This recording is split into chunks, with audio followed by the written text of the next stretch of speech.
Muito bem, pessoal, vamos retomar a nossa aula, a nossa conversa sobre o novo Código de Processo Civil e agora falando de um procedimento denominado incidente de desconsideração da personalidade jurídica.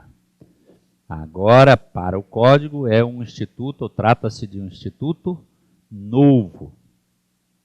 Já é utilizado, evidentemente, mas não há uma forma determinada. Acaba que os juízes adotam procedimentos diversos. Há quem considera ou reputa desconsiderada a personalidade jurídica, por exemplo, de uma pessoa jurídica, sem sequer ouvir as pessoas que serão responsáveis, serão responsabilizadas por uma determinada obrigação. Pense na hipótese de uma pessoa jurídica ter algum débito, não paga esse débito e o credor, então, ajuiza uma execução. E o juiz, a requerimento da parte, entende por desconsiderar a personalidade jurídica da pessoa jurídica. A parte requereu, o exequente requereu, que não se considerasse a pessoa jurídica, seja porque a pessoa não tem bens, seja porque há responsabilidade do sócio que se quer responsabilizar, e então o juiz, de plano, isso ocorre, determina que se penhore bem desse sócio. E aí se inverte o ônus, o sócio querendo se defender, é ele quem vai ajuizar uma demanda denominada embargos de terceiro. Ele então quer livrar aquele bem da penhora, da apreensão, estou falando penhora partindo do pressuposto que seja uma execução por quantia, isso inverte o ônus. E na linha de uma determinada doutrina, o ordinário se presume. O extraordinário tem que ser provado. E o ordinário é que quem deve é a pessoa jurídica, neste exemplo que nós estamos a dar. Pode ser o contrário. Pode ser que você queira desconsiderar a personalidade jurídica de uma determinada pessoa para atribuir responsabilidade à pessoa jurídica. O que comumente ocorre é de desconsiderar a personalidade jurídica de uma pessoa jurídica, de uma sociedade, para atribuir responsabilidade pessoal ao sócio. Nós sabemos que desde a época das grandes navegações, da intensificação do comércio, há essa separação. A responsabilidade, o patrimônio, a responsabilidade que recai sobre o patrimônio, já que ela é patrimonial, se é da pessoa jurídica, é da pessoa jurídica. Se é da pessoa do sócio, é da pessoa do sócio. Mas ocorre que houve abusos ao longo do tempo. Então, para encobrir as minhas negociações ou as negociações do sócio, atribui-se à pessoa jurídica. Você abusa da personalidade jurídica de uma dada pessoa jurídica, desvia dinheiro, age com abuso de gestão, aquilo que seria contratado, ou obrigação que deveria ser contratada em nome do sócio é contratada em nome dessa pessoa jurídica, de forma que ela cai num estado de insolvência, não é capaz de solver as suas obrigações. E em certos casos se permite, sobretudo naqueles casos do Código de Defesa do Consumidor, do artigo 50 do Código Civil, se permite desconsiderar a personalidade jurídica. O que tem de novidade é que no Código esse procedimento está previsto para evitar abusos. Abusos no sentido de por qualquer razão, sem as garantias do devido processo legal, que se desconsidere personalidade jurídica e vá alcançar a pessoa do sócio. Que se alcance, nos termos da lei, obedecidas as disposições do Código de Defesa do Consumidor, obedecidas as disposições do Código Civil, mas que haja um procedimento próprio. E o procedimento próprio é esse regramento estabelecido no artigo 133 e seguintes do novo CPC. E o 133 diz o seguinte: o incidente porque é num processo em curso, tanto no processo de conhecimento quanto no processo de execução. O incidente de desconsideração da personalidade jurídica será instaurado a pedido da parte ou do Ministério Público, como lhe couber intervir no processo. Quem vai requerer? Então, cabe a primeira indagação e resposta. Quem é o legitimado para instaurar o incidente? A parte, a quem interessa. Interessa, sobretudo, ao credor, que desconsidere a personalidade jurídica. Cabe ao credor, de um modo geral, requerer. Mas se permite também ao Ministério Público, quando ele é parte, ou quando ele age como fiscal da lei, quando ele intervém no processo. O pedido de desconsideração da personalidade jurídica observará os pressupostos previstos em lei. Os pressupostos previstos em lei referem-se a dispositivos do Código de Defesa do Consumidor e no Código Civil. Naqueles casos envolvendo responsabilidade, trata-se de direito substancial. Quando é que se permite atribuir responsabilidade aos sócios?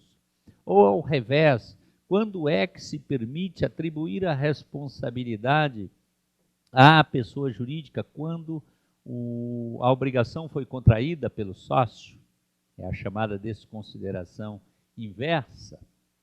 Bem, aqui tem o regramento, tem o procedimento para tudo isso. Aplica-se o disposto neste capítulo à hipótese de desconsideração inversa da personalidade jurídica. Então, nós temos uma desconsideração que comumente ocorre, uma desconsideração direta, vamos chamar assim, é desconsiderar a personalidade jurídica da pessoa jurídica, da sociedade, para alcançar o sócio. Mas pode ser que o sócio vá colocando patrimônio em nome da pessoa jurídica para se livrar. Depois, um dia, ele é responsabilizado numa ação de alimentos, por alimentos, obviamente, e fala, mas eu não tenho nada, eu não posso pagar esse valor. Enfim, é o caso, então, de desconsiderar a personalidade jurídica dele, do sócio, e alcançar a sociedade da qual ele é sócio, porque houve aí uma confusão de patrimônio, houve má-fé. Essa é a desconsideração inversa. Esse procedimento estabelecido no novo CPC aplica-se tanto a uma hipótese quanto a outra. A desconsideração direta, essa que se desconsidera a pessoa, a personalidade jurídica da pessoa jurídica para alcançar o sócio, ou vice-versa. Muito bem. O incidente de desconsideração é cabível em todas as fases do processo de conhecimento, no cumprimento de sentença e na execução fundada em título extrajudicial. Pessoal, essa desconsideração cabe tanto no processo de conhecimento, qualquer que seja o procedimento comum ou procedimento especial, e também no processo de execução de título extrajudicial. E em qualquer fase, você pode ajuizar uma demanda, uma ação de conhecimento, e na própria petição inicial, você, autor, já é sabedor de que a pessoa jurídica, suponhamos, que ela não tem patrimônio, não tem patrimônio porque foi tudo desviado por má-fé, por abuso de poder, tudo isso. E você sabe, então, que a pessoa jurídica não tem absolutamente patrimônio. Não há como você receber aquilo que lhe é devido. Você sabe de antemão que vai ganhar, mas sabe também de antemão que não vai levar. Então, na própria petição inicial, você pleiteia a desconsideração. E aí, o sócio que você pretende, ao qual você pretende imputar a responsabilidade, já é citado. Isso pode ocorrer desde a petição inicial, mas pode ocorrer depois da petição inicial, depois da citação, ou seja, em qualquer fase do processo de conhecimento, até no cumprimento de sentença. Então, a pessoa jurídica foi condenada, parte para a execução, parte para a penhora de bens, e então verifica-se que a pessoa jurídica nada tem em seu nome, que todo o seu patrimônio foi desviado, que houve abuso de poder, tudo isso. Então, é o caso de, nessa fase do cumprimento de sentença, pleitear, requerer a desconsideração, instaura-se o incidente. O que é importante é que em qualquer fase do processo de conhecimento ou no processo de execução, no cumprimento de sentença ou execução de título extrajudicial. Na execução de título extrajudicial pode-se postular na própria petição da execução, mas também pode ser depois da tentativa de penhora. Tentou a penhora de algum bem de propriedade da sociedade e não conseguiu, ou penhorou um bem que não é suficiente, não tem mais bens a serem penhorados. Então se postula ali a desconsideração. O que importa é, de acordo com o regramento, haverá um procedimento, haverá a possibilidade de defesa, haverá citação dessas pessoas. Ninguém pode ser alcançado em seu patrimônio se não obedecido o devido processo legal. A instauração do incidente será imediatamente comunicada ao distribuidor para as anotações devidas. Isso é questão até organizacional. Assim que instaurado o incidente, será comunicado ao distribuidor para as anotações de praxe nos registros do fórum. Dispensa-se a instauração do incidente se a desconsideração da personalidade jurídica for requerida na petição inicial, hipótese em que será citado o sócio ou a pessoa jurídica. Muito bem, que será citado o sócio ou a pessoa jurídica.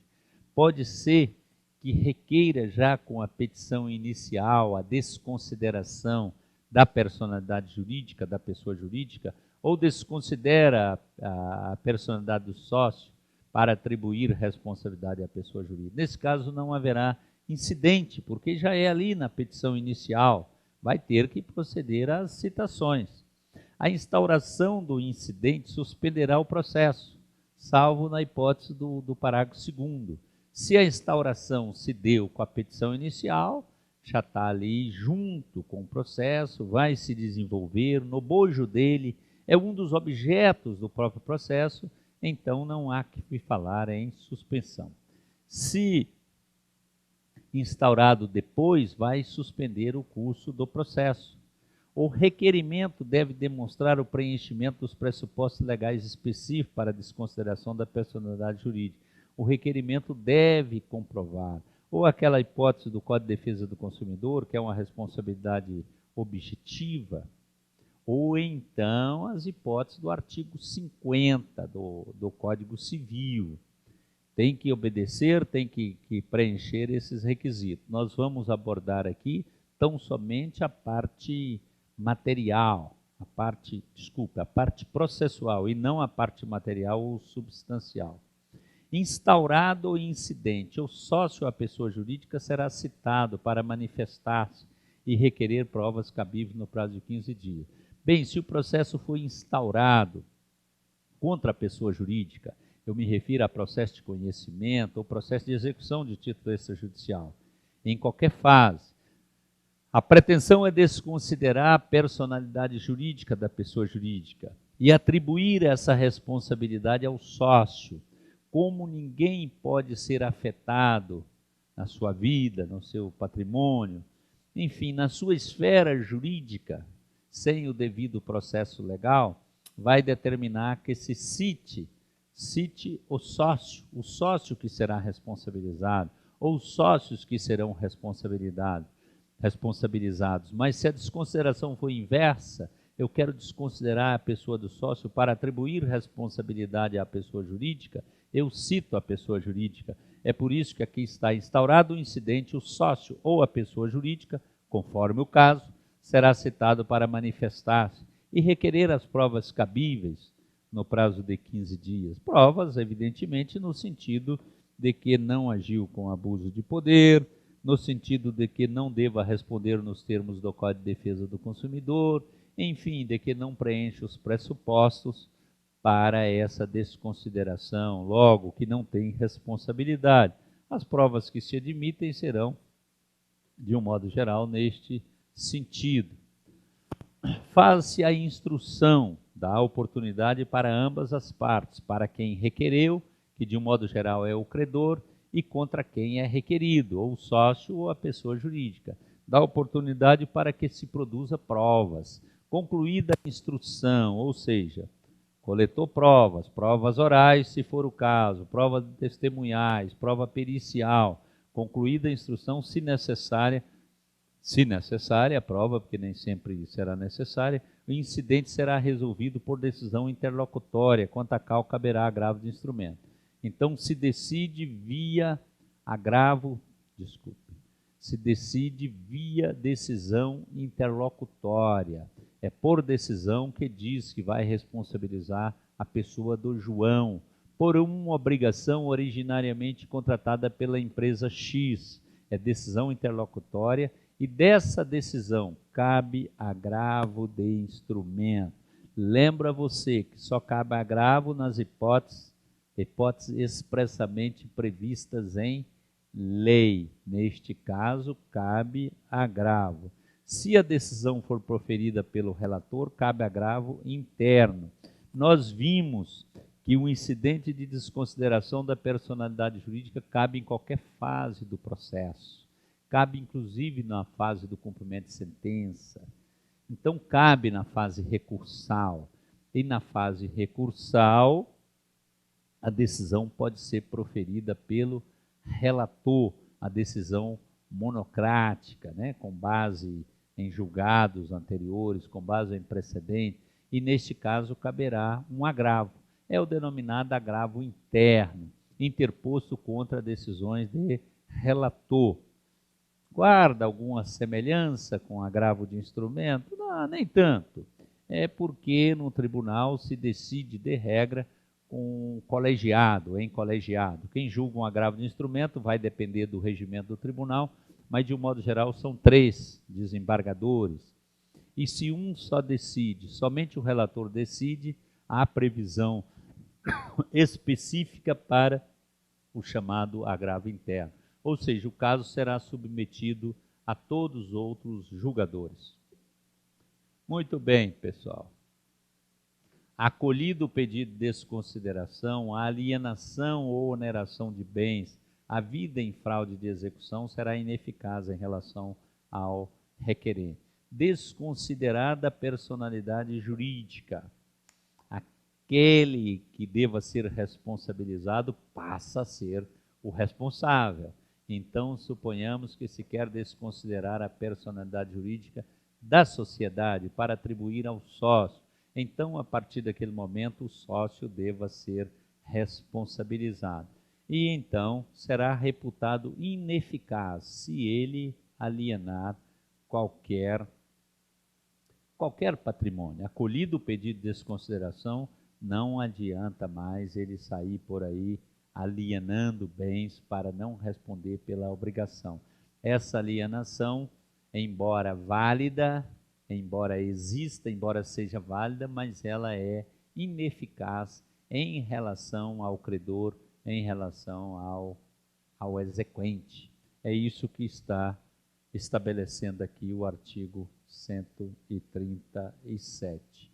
Pessoal, procurei aí dar uma noção, ainda que superficial, mas essa noção primeira do incidente de desconsideração da personalidade jurídica.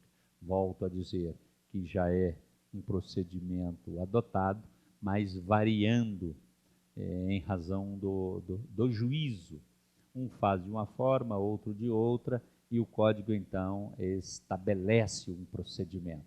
Voltamos àquela hipótese em que a forma é extremamente importante para evitar o arbítrio, né? A forma é a inimiga jurada do arbítrio, segundo Rudolf von Ehring, e é a irmã gêmea da liberdade. Isso é logo depois da Revolução Francesa, mas que na linha de quem elaborou o projeto, e eu fui um dos que atuou, achou que fosse bom, nessa hipótese específica, estabelecer um procedimento, para evitar que as pessoas fossem responsabilizadas, ou seu patrimônio fosse responsabilizado sem o devido processo legal. Pessoal, sobre esse tópico nós já falamos, eu estou aqui mencionando essa última figura, o amicus curiae, que é uma figura também, uma modalidade de intervenção de terceiro. Lembro que intervenção de terceiro é assistência, a denunciação da lide, o chamamento ao processo, o incidente de desconsideração da personalidade jurídica que acabamos de ver, e o amicus curiae. São 5 modalidades.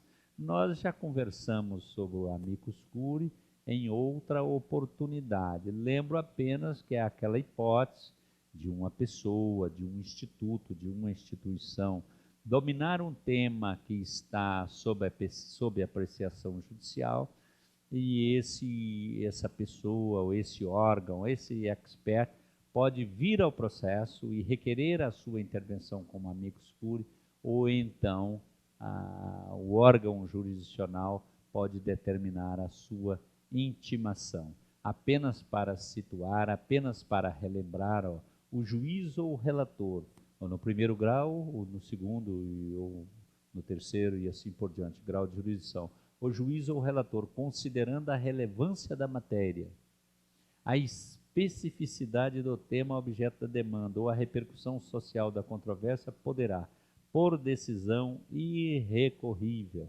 de ofício a requerimento das partes ou de quem pretenda manifestar-se, solicitar ou admitir a manifestação de pessoa natural ou jurídica, órgão ou entidade especializada, com representatividade adequada, no prazo de 15 dias da sua intimação. Então, de ofício a pessoa comparece, ou então é intimada para comparecer e manifestar a sua opinião sobre essas demandas que têm uma repercussão social. Por exemplo, uma questão envolvendo aborto, envolvendo fetos anencefálicos e tantas outras, mas esse assunto nós já tratamos em outro momento. Vamos agora tratar de um tema que não é novo, mas que foi objeto de muitas modificações, uma atualização desse corpo de servidores do Poder Judiciário, colocando o Judiciário na linha de uma empresa mais moderna. Uma empresa usa assessoria. Você não imagina que o diretor de uma empresa haja sozinho, ou que tenha um diretor para cada segmento. Não, pode até fracionar, mas há sempre um chefe que conta com uma grande assessoria. Isso tem uma razão de ser, até por questões de economia. É muito mais barato, às vezes, pagar uma assessoria do que pagar diversos diretores, diversos presidentes para cada setor, para cada célula da empresa. E no judiciário também, talvez nós precisássemos hoje no Brasil não de 12, não de 15 mil juízes, mas talvez de 50 mil, de 100 mil. E isso vai de encontro, isso choca contra uma visão moderna da empresa, que é de criar assessorias, inclusive na gestão do poder público. Então optou-se por não criar tantos cargos de juiz, mas buscar uma forma que o juiz tenha uma produtividade maior, e daí a previsão de um assessoramento para o juiz. Até pouco tempo, quando eu ingressei na magistratura, o juiz atuava sozinho, era um solitário. Ele ficava na sua sala, ele atendia o seu telefone, ele tinha que atender a porta, todos os serviços. Isso não é razoável. Pelo grau de responsabilidade do juiz, é indispensável que ele tenha uma assessoria, que ele tenha uma pessoa que possa ir ao banco para ele, que ele tenha um motorista para conduzi-lo num carro, inclusive um carro oficial, porque qualquer dirigente de uma empresa tem um veículo à sua disposição, um veículo não para para servir ao juiz, mas sim para servir ao cargo, à própria função jurisdicional. Eu sei que isso soa como algo mal visto, né? Que parece que é um gasto excessivo do dinheiro público, mas não, eu estou falando aqui no sentido de economia.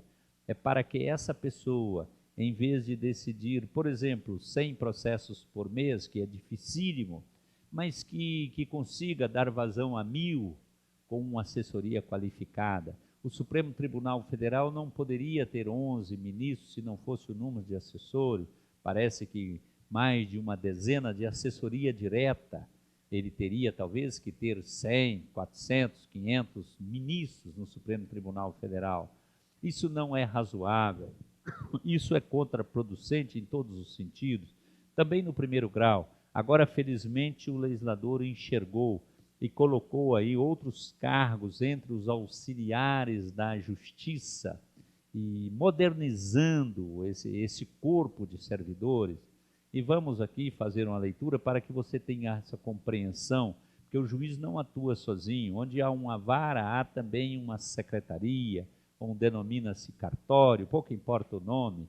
Nesse cartório há um escrivão que assume a chefia da secretaria, de um modo geral, ou do cartório, pouco importa o nome, mas em alguns estados ou em alguns órgãos jurisdicionais se divide. Há aquele que cuida da função jurisdicional e há aquele que faz a administração de outros aspectos, o chefe de secretaria, há um chefe dos assessores, há todo um corpo para levar as questões ao juiz, ficando por conta do juiz somente aquilo que exige uma atuação decisória, que depende da vontade do juiz, mas o juiz não fica ali proferindo pequenos despachos, marcando audiência. Não, disso não precisa do juiz. Precisamos muito do juiz nas decisões interlocutórias de grandes importância e, sobretudo, nas sentenças, nos tribunais, na redação dos acórdãos. E se que não for na redação, mas que seja na definição da linha. Isso é pessoal, é indelegável. Mas vamos ler o dispositivo. São auxiliares da justiça, além de outros cujas atribuições sejam determinadas pelas normas de organização judiciária. As normas de organização judiciária, tanto da Justiça Federal quanto das justiças dos estados, podem criar cargos, evidentemente, mas está aqui o código já elencando o escrivão, o chefe de secretaria. Esses cargos dependem da atribuição que se dá, as funções vão depender da lei. Às vezes o escrivão assume toda a chefia, na Justiça Estadual, de um modo geral, é assim. Em outros não há escrivão, há o chefe da secretaria, mas nada impede que a lei atribua funções diferentes e tenha os dois cargos.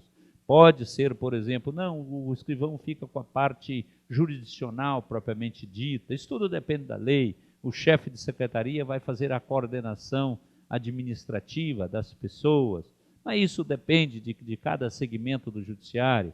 O fato é que, além de outros cargos, nós vamos ter aí como auxiliares da justiça, mas é um corpo que está ali, é claro, não é para servir ao juiz como pessoa física, pessoa natural, mas há função que, em última análise, cabe ao juiz. Nós temos o escrivão, o chefe de secretaria, o oficial de justiça. Nem em todo lugar há oficial de justiça na própria secretaria. Às vezes há uma central, chama central de mandados em alguns estados, a quem incumbe cumprir os mandados. Por isso, e não é por outra razão, que não é auxiliar do juízo, ou da vara, ou do juiz, mas em outros sim, isso ocorre. Mas aqui auxiliares da justiça, o oficial da justiça, o perito.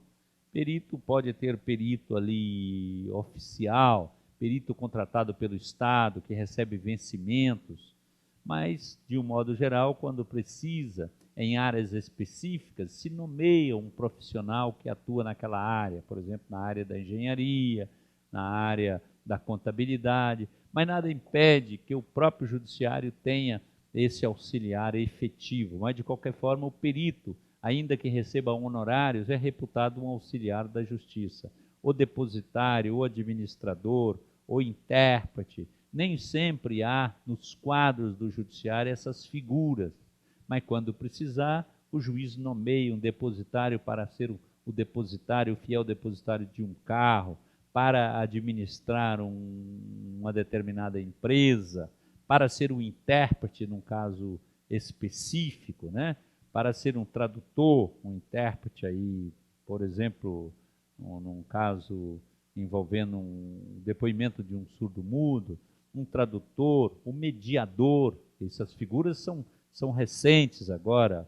O judiciário terá um quadro, receba ou não vencimentos, né? A previsão é de receber das próprias partes, mas haverá um conciliador e um mediador, um conciliador judicial, porque chegou ali a petição inicial, primeiro vai para esses serviços de conciliação e mediação. Só depois é que haverá a citação do réu, e só depois da citação do réu é que haverá a intervenção do juiz. Isso é muito importante, esse quadro de auxiliares da justiça. A demanda pode ser liquidada, pode haver uma conciliação, lavra-se o termo e acaba, antes mesmo de chegar na pessoa do juiz. Assim age em muitos países, houve mudança na Inglaterra, mudança nos Estados Unidos da América do Norte, no sentido de fazer essa gestão adequada do processo, selecionando aquilo que pode haver conciliação, haver mediação, retirando, subtraindo do juiz essa massa de trabalho que pode ficar a cargo de outros servidores. Então nós temos a figura do mediador, do conciliador judicial, o partidor, o distribuidor, o contabilista e o regulador de avarias, enfim, todo um corpo. Nós vamos, pessoal, dar continuidade a esse assunto no próximo bloco. Até daqui a pouco.